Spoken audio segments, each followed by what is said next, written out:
every operating room, in every ward, in every clinic, and every team meeting, a silent battle brews. Conflict, negotiation, identity. Welcome to the Scalpel and Sword podcast, where I, Dr. Lee Sharma, physician and conflict analyst, explore the hidden negotiations beyond modern medicine. Let's trade burnout for boundaries and learn the art of healing with precision and power.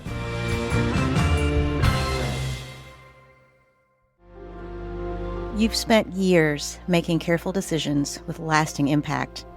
When it comes to investing, the same principle applies. Lightstone Direct gives you access to institutional quality real estate investments with decades of proven experience behind them. Invest directly, no middlemen, and a $12 billion plus AUM real estate firm in your corner. Visit lightstonedirect.com. All investments involve risk. Please visit lightstonedirect.com for a full list of disclosures.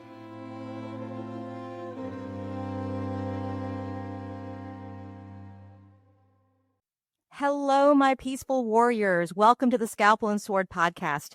I am your host, Dr. Lee Sharma, physician and conflict analyst. And I am really pumped for this podcast today because this is something that is so out of my wheelhouse. And anything I find out of my wheelhouse, I'm just really excited to get into and learn and open my mind and really expand my opportunities. And so today, we have our sponsor. Jonathan Spitz is the head of capital formation at Lighthouse Direct, where he helps investors access institutional grade commercial real estate through a transparent, tech-forward platform.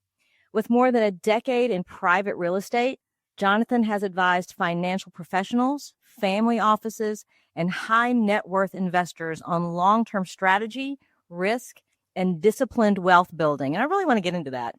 Before joining Lightstone, he served as assistant vice president at Origin Investments, supporting national scale investor growth and education. Jonathan's work centers on one core principle: long-term clarity creates long-term power. And physicians who lead boldly in their financial lives are positioned to build legacy that extends far beyond their clinical work. Jonathan, welcome to the podcast. Yeah, thank you. Thanks for having me, Lee. I really appreciate it. Oh, I'm so glad you're here. So I want to jump into this because when you talk about how your work centers on this core principle, long-term clarity creates long-term power. How did that become a guiding principle for you, especially as somebody who's advising on investing? Well, long-term clarity creates long-term power. I mean, I think really what that means is just trying to take the information that we have. Like when you're investing, you're never going to be able to see, like no one can predict the future, right? But what we can do, especially in real estate investing or any investing, is you do have a lot of different data sources at your disposal that you can use when you are analyzing an investment or analyzing a market. And I think what we mean by that is really just doing your due diligence to help find where the best opportunities are. That's awesome. So common theme that I think has been through several of these podcasts, I had Kyle Clausen, who works with physician contracts. I've had several physician coaches who have come on, Michael Hirsch, who have talked about this idea of really approaching your life and really trying to create the best life that you can, whether that's working with a contract with an employer or just becoming a better physician, more aware in your daily life. And one of the themes that I hear is that a lot of physicians come to these professionals asking for help. It's like, I want help. I want to build wealth. I want to build opportunity. I want to build something long-term, not just for myself when I retire, but maybe for my children after me. And so they'll seek out professionals like you.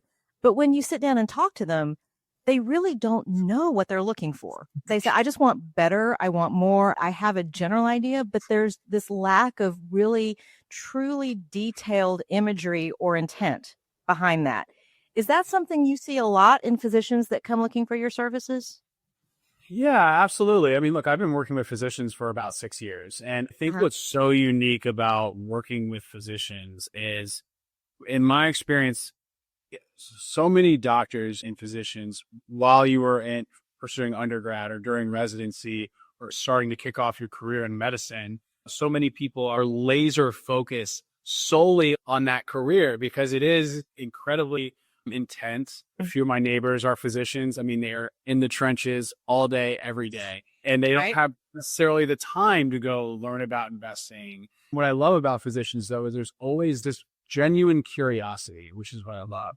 And what we do at Lightstone is really trying to simplify what real estate investing is, what you can expect from it. And again, a lot of that, we put the onus on us to really uncover those needs. What is it that you're looking for as a physician? Are you looking for income or are you looking for growth? What we often find is it's very different. Everybody's situation is different. You might be fresh out of residency or you might be nearing the end of your career. And what you look for in investment across, that's like the opposite end of the spectrum, might be very different. Someone early in residency really might be looking for tax efficiency and long-term growth versus someone that's nearing retirement that's really looking for tax efficient income as they think about what life looks like after they're done in medicine, as they look to generate more passive income. And then there's everything in between. So part of our job when we get on an introductory call with a physician is asking those questions. What are you looking for? What is your risk tolerance? When do you need this money? Because when people are investing specifically in private real estate, there's not the same level of liquidity as there is if you're investing in the public markets. And that's something that we make sure that people understand coming out of the gate. Is that, look, if you're making an investment in private real estate, you need to be prepared that there may not be return of principal for 3, 4, or 5 years, depending on what it is. Now, it doesn't mean that you don't earn a return along the way, but what it does mean is if you need that money for some reason, right, in year 2, you're not going to be able to access that. And it's a very different type of investment than going through traditional public markets. And it's not for everyone, right? And that's something that I think is really critical too when we're really understanding a physician or when we're working with physicians. And that oftentimes that might be where the conversation ultimately lands is, look, this may not be the right investment for you at this point in your investing journey, but we have a consultation or we sit down with somebody is, again, really understanding what we do, what are the risks, what are the opportunities, what are the types of returns you might be able to expect, and to really just to manage their expectations accordingly. And so we do that with physicians, but again, that just goes to our broader investor base as well. Wow. There's so much cool stuff you said in there that I want to get into. One of the first things you said I want to talk about, because I think this is something that not as many young physicians hear as they need to. And the first thing is that this idea that investing doesn't have to start, and especially real estate investing, like you're talking about, doesn't have to wait until you're established in a practice. You don't have to wait till you're a partner. These are questions you can start asking very early in your career. And in fact, it's actually a good thing to ask these questions early in your career. And one of the things that you also mentioned that I love is that when you're sitting down with doctors for consultation, sometimes the answer might be, we may not be the right fit for you as an investing partner right now. And when you're actually drilling down on what doctors are looking for, especially things like liquidity, when do you need this money, that this may not be your avenue. And it's really pretty awesome. And I think that goes a long way in building trust, right? If you're able to sit down with a doctor and say, you know what, we may not be your best investing partner right now, but at another point in your career, when your goals change, we might become your best investing partner. Yeah, 100%. And what we find too is some people really don't like the volatility of public markets and they seek out private investments for that reason. Like, as an example, I'm one person that volatility in the market tends to lead to where I make very bad investment decisions. I'll panic, sell, stop when they're down 20 or 30%. I think they're going to go to zero. Like, emotions really, unfortunately, drive my own personal investment decision off the beaten path, so to speak, like go against what I should be doing. And there's numerous times that's cost me a lot throughout my investing career. But as I've invested in private real estate myself, what I do love about it is I can't do that. So it sort of saves me from myself to a certain extent. So it's definitely not an either or. It's usually always when we're talking to physicians or any investor for that. Right? Some people like to be more in private. Some people like to be mostly in public equities. So again, like everybody has a different, it's very much a personal decision and it's not a one size fits all. That's for sure. Oh, definitely. And I definitely have some colleagues that have targeted more of the real estate investing as that long-term plan. And I think one of the things that you said, like when I think about some of my friends, I have one in particular who's actually been on the podcast that she is very much into real estate investing. And it's exactly what you described. Her risk tolerance for the markets is not there. But buying real estate makes her feel like she's doing something very solid in terms of her long-term planning. And that's why she's drawn to it. It's something that she's not watching the ticker every day freaking out. She actually feels like this is something that she can sort of keep in her back pocket for when she retires. And that means a lot to her. What kind of questions should doctors be asking themselves? So let's say they're thinking about investing. Let's say maybe they're in the middle part of their career. They've never done a lot of investing, but they're looking at, do I call Lightstone? What direction do I take? What sort of questions should we be asking ourselves before we start down this process? Yeah. So I think the first question is, if you want to own real estate, do you want to own it directly or passively? Because some people like to own rental properties in their neighborhood. They love like that thing that they can touch. They want to own and manage the asset themselves. Me personally, I am a control freak. So I own a condo in Tampa that I rent out, but I also invest in passively. But I think what we've experienced, especially with physicians, especially because of how busy many physicians are, many tend to gravitate towards passive ownership. Generally, what that means is you're investing with a firm like Lightstone. And again, like you are not doing the day-to-day management. You are outsourcing the management to a firm like Lightstone. And in case of our firm, we've been around for 40 years. We manage 12 billion in assets under management. We own 25,000 apartment units, 12 million square feet of industrial space. We've been doing this a really long time. But look, every physician, every investor should do just as much due diligence on the manager they're investing with as they should on the individual asset or the fund that they are investing in. And I can't emphasize this enough. So the questions that you want to ask when you're going into that, because I think it's a common question I get, like, where do I even start? Because there are so many managers out there. And kind of a quick way to sort of thin the herd, if you will, is, again, when you're talking to a manager, how long have you been doing this? What is your track record? How much of your own money do you invest in deals? Have you ever lost money? When did you lose money? Is the strategy that is the deal that you are offering to investors? Is this the type of strategy that you've executed before? These are all very important questions in trying and getting to understand, one, how aligned that manager is with you. And what I mean by alignment is how much skin they have in the game. Obviously, real estate's been a very challenging place to invest over the last several years, and we can talk about that. And largely that was due to a significant spike in interest rates that started in 2022, but there were several other factors, and not to take us down that rabbit hole just yet. But what we saw is that certain managers were really struggling during this time period, because another question you want to ask is, how much debt are you putting on a property? Like, when people invest in real estate, generally people are buying it and capitalizing a project using some type of financing. Where a lot of people get into trouble in real estate, they use too much leverage. So if you're buying $1 million property and someone goes out and gets a $900,000 loan, that's way too much leverage. And so understanding how much leverage someone is using, and that's what we saw in 2022 through even the early part of this year, is managers really going upside down because they didn't have any money in the deal. They used too much leverage. And so there weren't the incentives there to help them ride through this downturn. And that led to really just poor returns for investors. And so for us, what we do is we want to make sure that we are aligned with our investors and that we put a significant amount of our own money into deals. In fact, we will put a minimum of 20% of our own capital in every single deal. Like, we're doing a deal in Greenville, South Carolina, so not too far from you. Mm-hmm. And that's a $50 million deal. There's a $25 million loan, and we're putting $5 million of our own capital in that deal, no matter how much money we raise. So again, that's what we mean by alignment. And then again, the experience. We've been around for 40 years. But what really happened in this most recent downturn starting in 2022 is you found out a lot of these managers had really only been investing after the great financial crisis. So they hadn't really experienced market volatility or what happens when interest rates go up 4%, and what that can do to valuations. So you saw a lot of more inexperienced managers kind of get burned during this period. So that's why we're relying on experience.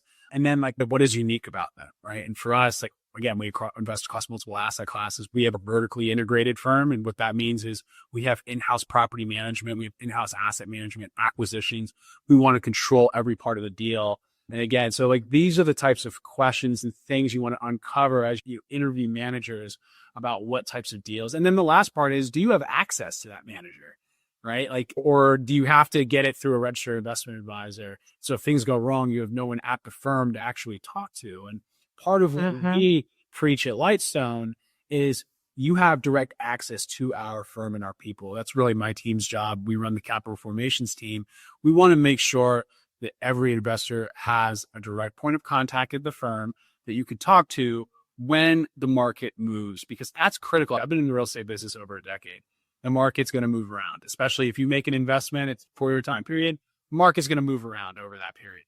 So what we want is you have my number on speed dial. You have my email address. You could say, hey, look, I just saw this on CNBC today. Can you just like help me understand again, like you're a physician to go learn about what happens when interest rates go up 400 basis points or when, there's a 40-year high in supply on apartment supply and what that does to the underlying fundamentals of an asset class. That's why you call us and we have that conversation with you. That is so amazing. And what I love about what you just said, like as you're talking to physicians about this, it's like, what should physicians do? What kind of questions do they ask?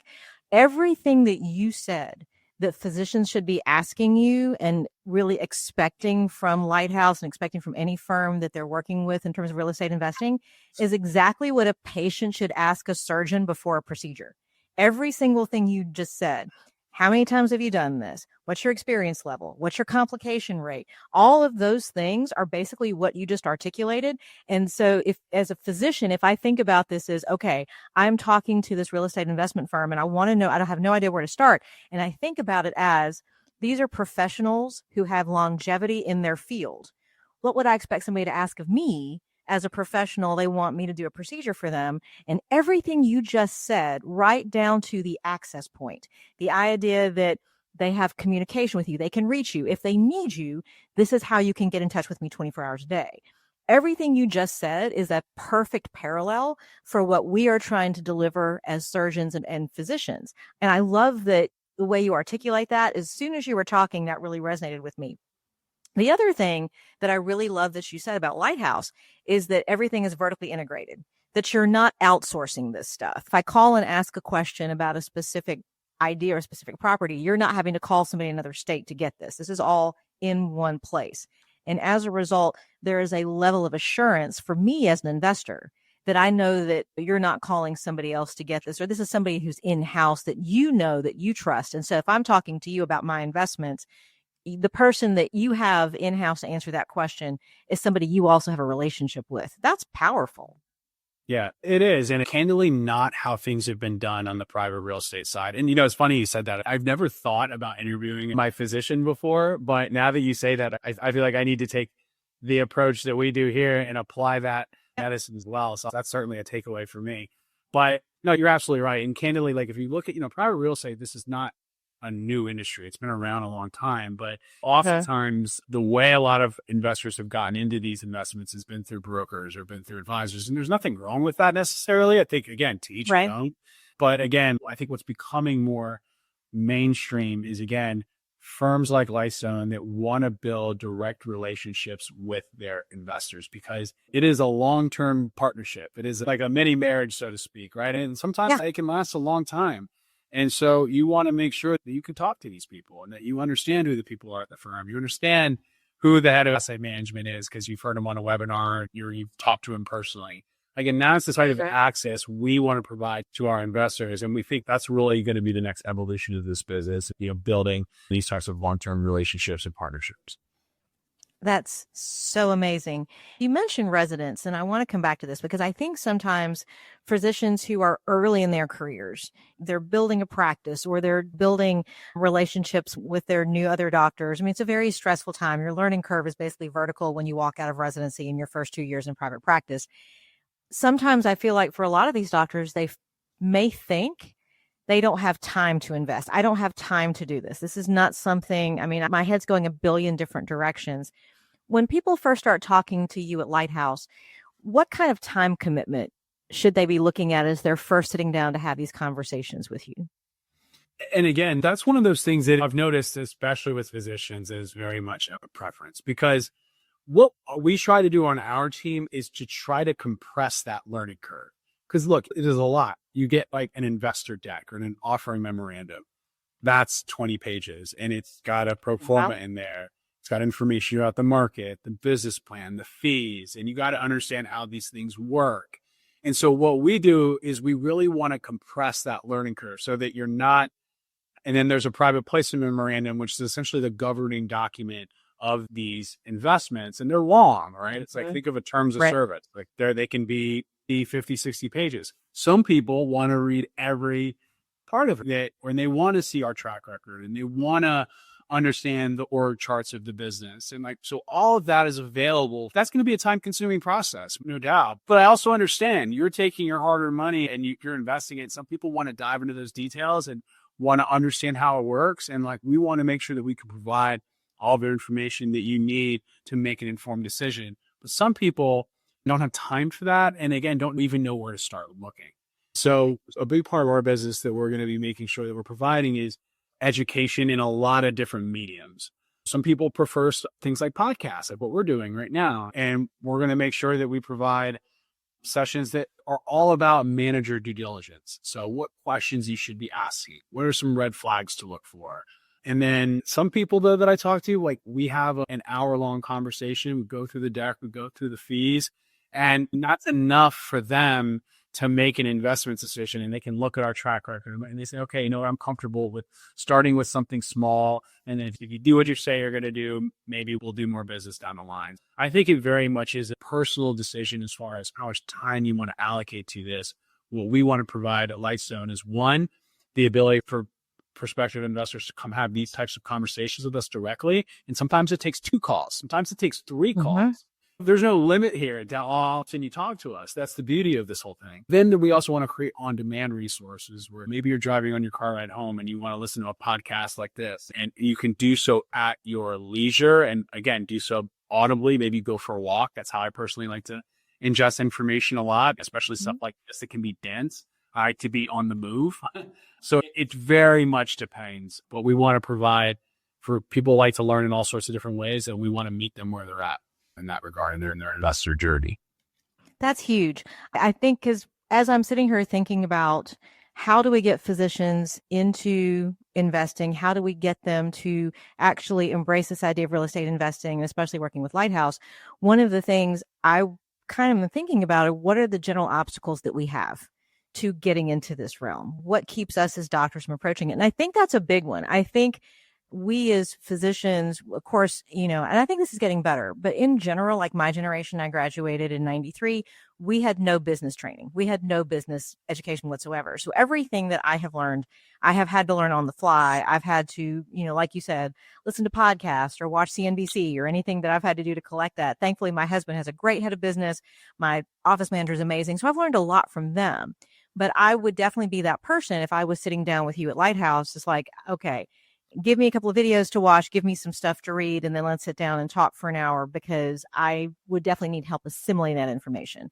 So I'm really glad that you kind of phrase this in a sense is this journey is going to look different. The way you take in this information is going to be different. No 2 doctors are going to walk in with the same experience level, and you're catering to all of these people to meet them where they are, no matter what kind of business education that they've had. And sometimes that's none.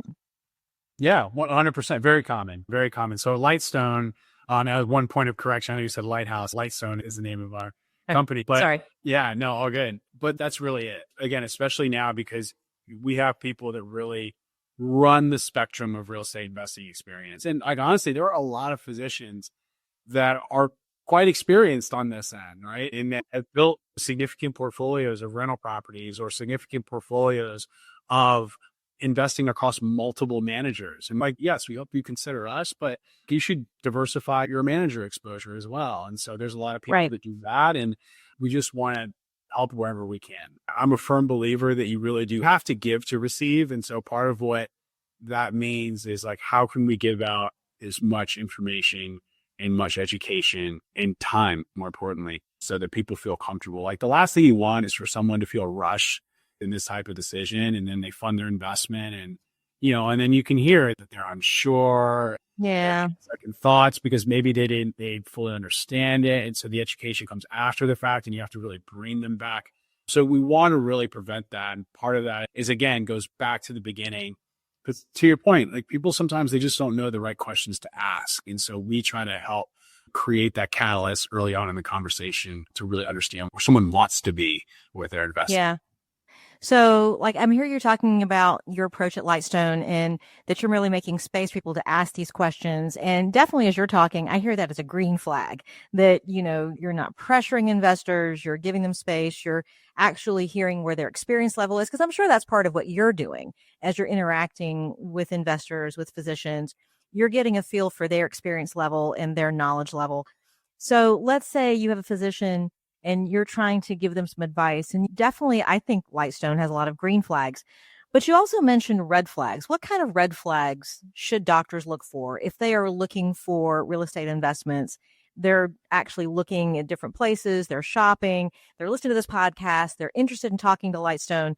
But what kind of red flags should we be looking for as we're going through this process? Yeah, I mean, we talked about one of them earlier. I would say leverage is a big one, right? How much debt is being put on a property? Because, I'll tell you, I've had conversations with prospective investors and they'll send me decks of other managers and they're like, why? You're showing a 15% IRR or 15% annualized return over this investment. And this other manager is showing they're 25. Why can't you do that? And so I'll look at the deck and I'll say, well, look, these are very aggressive underwriting assumptions, but the biggest one being that they're borrowing at 85% of the total project costs. And what debt does is it can magnify returns in both directions. So when you take on a lot of debt, you become very vulnerable to volatility in the market. And that can work out in your favor. Sometimes like for levered, you can get really strong returns, but you can also get completely wiped out. And something that we focus on is a big part of our thesis, because really Lightstone at its core, we really are a family office. We are really starting to bring outside investor capital in for the very first time. But if you look at our $12 billion in assets, 90% of that is our own capital base. And so first thing we always think is preservation of wealth, right? Like Warren Buffett's number one rule of investing, don't lose money. Rule number two is number one, right? And so we very much believe that at Lightstone. And part of that means don't take on too much leverage. Second is really just looking at the track record. And again, like we have blemishes on our track record. You don't invest for 40 years across multiple market cycles like the GFC, and you haven't been punched in the face a few times. It happens. But is this a recurring trend? Were you handing properties back to the bank during periods that the market was doing quite well? Because that's maybe a red flag. How are you operationally structured? What's the experience of your team? Like, for instance, our head of investments has been at the firm for 15 years. Our head of multifamily investments at the firm for 10 years.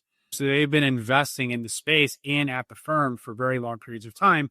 And so what you see is when you look at our track record, you see it's the same people that were generating those returns 10, 15 years ago are the same people employed by the firm today. Versus if you look at a firm and you say, okay, this firm's been around for 2 years and this guy's he just went out on his own. And that's not to say that they're bad managers, but it's just something you have to consider when you're making an investment decision. So I think those are red flags. And then again, what becomes a little more challenging for especially a physician, if you're not experienced in the space, is to know what aggressive underwriting assumptions are if you've never looked at them. Like you don't know, it's tough for you to, I've been in the real estate business for over a decade, so I can spot it pretty easily. But that's where it becomes a little more challenging. And that's why, again, doing diligence on the manager is a very critical part of that investment decision framework. That's huge. And that's such great information. I especially like the way you describe Lightstone as a family, that this is a family. And again, I'm going to draw this parallel back to doctors' offices because I feel like, as we are talking about real estate investing and we're sort of drawing these parallels between the medical arena and real estate investing, it's going to start to come alive because that's where it comes alive for me. So like anytime patients come to your office and they see the same employees over and over and over, you've had the same nurse for 10 years, you've had the same receptionist for 15 years, that gives a sense of security to the person walking in your door. It's like, okay, I'm not seeing a new face every single time. What's going on in this office that I'm seeing this rapid turnover? And as physicians who run offices, that's important to us because that office is the face of our operation, right? Because that's the first person the patient sees is not necessarily you. It's going to be the people working in your front office. And it's the same thing you're talking about at Lightstone. As I'm talking to you as a potential investor, and I ask, how long have you been doing this? And you've been doing this for over a decade. You have one of your managers been here for 15 years. That's going to give me a lot of security. That's going to make me feel really good talking to you and trusting you with my money because I look at you and go, okay, this is a company that not only has longevity, and I kind of want to come back to this too, because you mentioned this, that there has been some times, as happens to all of us, that you got punched in the face by a situation that everywhere in every professional realm, right? I love the fact that you verbalize that. I love the fact that you said it. I would actually be really worried if it's like we've never had a downturn, because then you start wondering how honest that is. If you talk to a physician who says they've never had a complication, they're lying straight up 100%. You lie. Ain't no way. Because this is the nature of what we do. The nature of what we do in the worlds we work in are unpredictable. It's all a question of how we approach it. And then I think if you have the ability to control for every single thing you can control for, you're working with trustworthy people. You understand the risk. You're actually investing with people, like you said, who have skin in the game. Those things are all making you a smarter investor, just like as patients approach an office that has that kind of stability. Hopefully what you'll draw on as a patient is like, okay, well, I've checked out this office and they seem like they're pretty good when I look at all of these metrics. So I think it's really cool. Like the way that you talk about Lightstone and the experience you guys have, I think it's amazing. Like it makes me really interested in investing with you as we're talking because of what your company does, because of what you do. I think it's really cool. Yeah, no, I appreciate that. Yeah, and look, it's something we're really excited about. Again, while we've been around for 40 years, we're now just coming to the market and launching our offerings directly to investors. And what's really so unique about us relative to what most investors can access across the market is generally, so something I didn't really touch on is when people invest or the decisions they can make is, do you want to invest in an individual deal or do you want to invest in like a fund structure? Right. At Lightstone, what we do is that because we put so much of our own capital in these deals, we are only providing deals that have high conviction. As an example, we just closed on a multi-tenant industrial park in Greenville, South Carolina. We've already closed on it without raising a dime. And what that means is afterwards, investors can come into the deal thereafter at the same price that we paid. But if we don't raise any money, we're still doing the deal. Typically, the way it works is manager finds the deal, manager raises all the capital. Usually they raise 95% of the equity, right? To 98% of the equity, and they put 1 to 5% of their own money in the deal. And then they close on that transaction. Us, we take down the deal ourselves using our own balance sheet. And then we go try to raise money and backfill some of that equity. But we will always maintain a minimum of 20% of our own money in the deal. So it's a very different proposition because we don't know if we're going to raise all that money. We hope, but we may not. And so we're comfortable even if we have 50, 60% of our own money in the deal. And that just shows you it's a different level of conviction when no one else in the market right now is taking that type of balance sheet risk and saying, okay, I'm going to put $20 million of my money in this deal, and I hope I can raise 10 of it. But if not, like no other manager can do that. And so it's just a very different type of business that we're running at Lightstone. So again, we're really excited to open up our doors and bring people into the family at Lightstone. And again, like my job at the firm is literally, in a word, capital formations is a fancy term for just saying we want to create a unique investor experience, right? I've been doing this specifically investor relations and working with the clients like physicians and many others for over 6 years. And we are going to build that experience at Lightstone that, again, people want to be in and people feel comfortable in, that you can sleep at night knowing that your money is safe with us. And that's our goal. I love it. Jonathan, you guys are doing amazing work. And I love how, like, you use the phrase skin in the game, but you're not just using it as a phrase. You guys really do. I mean, you really are actually putting your money where your mouth is. And I think as an investor, I think as a doctor, I think as anybody who's listening to this podcast who has contemplated jumping into real estate investing, I think you have really encouraged them to take that next step and reach out, which is so incredible. I think this is not just about your current investing state. This is a legacy proposition. This is something that becomes not even just retirement. This is something that you're going to have ongoing for your kids. And anytime you're talking about that to a physician, to a parent, to a person, I think it speaks really loudly, but it also speaks really well of Lightstone. And it's really exciting to learn about everything you're offering to doctors. Yeah, absolutely. Well, Lee, this was fun. I really appreciate the conversation. And yeah, hopefully we'll get to talk again soon. Oh my gosh, you have an open door anytime you want to come back on the pod, anytime you want to come back, teach us some more about real estate investing, you have an open door to come back. So Scalpel and Sword is always here for you. And to reach out to Lightstone Direct, for anybody who's listening to the podcast that's wanting to invest, what's the best way they can get in touch with you? Yeah, the best place to find us is lightstonedirect.com right now. So again, because this is so new, we're actually building. You can go to lightstonegroup.com if you want to learn more about our firm. Lightstonedirect.com. You can fill out our interest form. We'll get in contact with you. They'll also allow you to stay connected with us. We're actually releasing some really good educational white papers that, again, talk about why we're doing this, the benefits of industrial real estate, what separates us from maybe some other crowdfunding platforms out there, and a lot of other educational content coming down the pipeline. You can also reach out to me directly.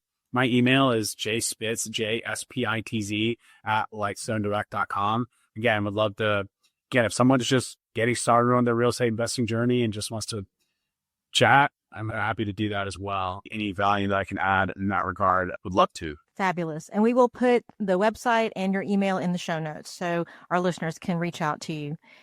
Thank you so much for being here. I learned a ton, so I really appreciate it. Yeah, thanks a lot, Lee. It was great. This was fun. Oh, for me too.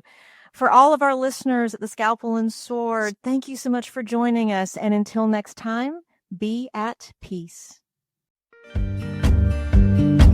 Every episode is an invitation to speak, to negotiate, to choose. I'm Dr. Lee Sharma. Join the dialogue by subscribing to Scalpel and Sword. Until next time, peaceful warriors, may your choices be sharp and your voice be even sharper. This podcast is a reflection of lived experience and research in conflict resolution.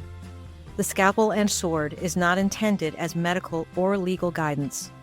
For personal matters, please consult a qualified professional.